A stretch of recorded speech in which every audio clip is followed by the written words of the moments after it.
Tê tao hai chấm một súng, cho súng nói rồi. Hai mươi giờ kìa.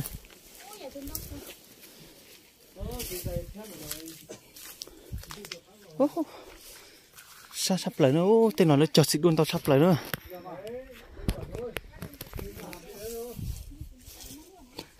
Bây giờ sò lút chế nó thì nhà thủ lấy chỉ lò trên này cho chế thế nào này nó này. Bây giờ lò sò.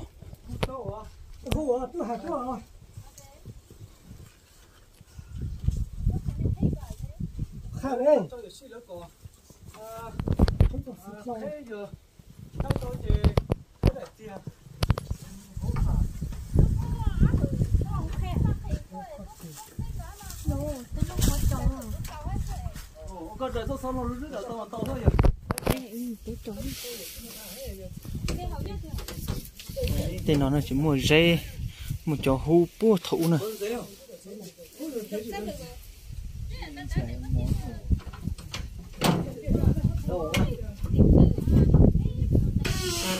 Thấy tàu à? Thấy tàu à? Ô ba cùng một sâu luôn. Cái gì à? Cá cú to xanh nó một số.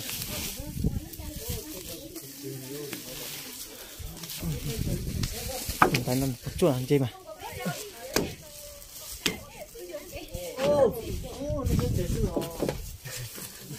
Mất đồ tôi cũng dài sao? Cú luôn nó bếp của cá nhóc cậu tù số số nổ. Nó còn tài thế nào? Chặt quá không? Chúng mình tên lút lên rồi. Chặt, hơi chặt.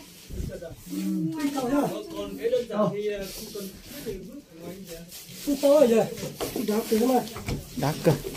Trời ơi, thoải mái với cậu tụt bự, bột cha nó lại to ạ. Ô, lại bạn lấy tên nó đầu cờ thế này.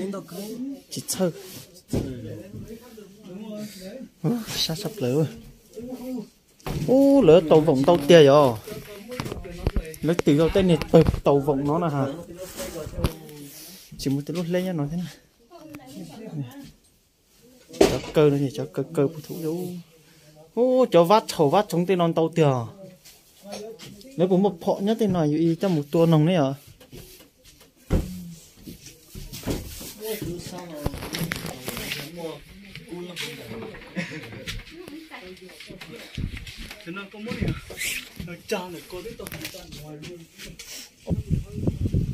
Sát thế rồi gì?